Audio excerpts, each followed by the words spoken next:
I'm Wilson Cruz, and for the last year, I've been privileged, really, to be an executive producer on this project called Out of the Box. I was excited to come on board because I thought it was time to tell the history of LGBT images on television and how those images have not only changed television, but how they've changed our entire culture. I have always believed that the way that we've been able to change the world as LGBT people was through the power of our stories.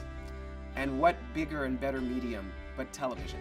Originally, we were going to make a 2-hour documentary, and what we discovered was that there was too much to say in 2 hours. We've already done about 40 interviews. We have about 12 more. It's important for us to be able to do those interviews because without them, the story is incomplete.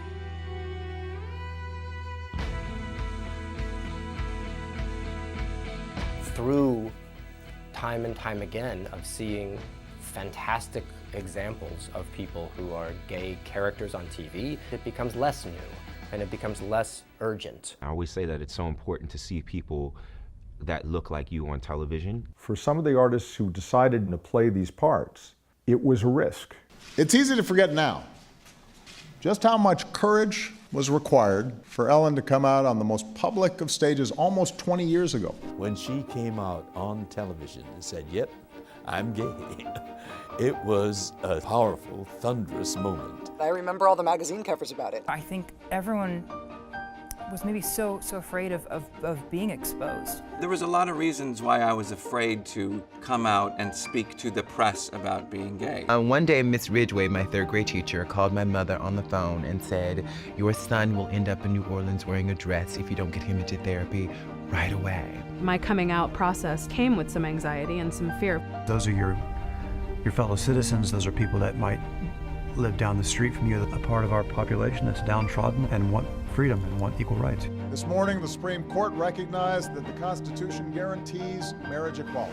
In doing so, they've reaffirmed that all Americans are entitled to the equal protection of the law.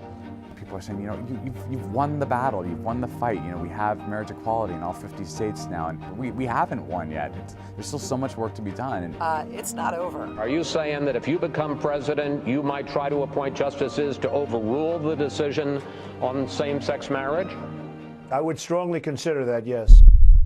In order to protect our future, we have to remember our past, how we got here, the stories that changed our world. And from that, future generations will learn how to continue this struggle and win those battles. Please help us with our FundingWorks campaign, and you can help us tell the story of LGBT people and how they came out on television. How cool is it to be a part of something that changed the consciousness of the way people view gay people?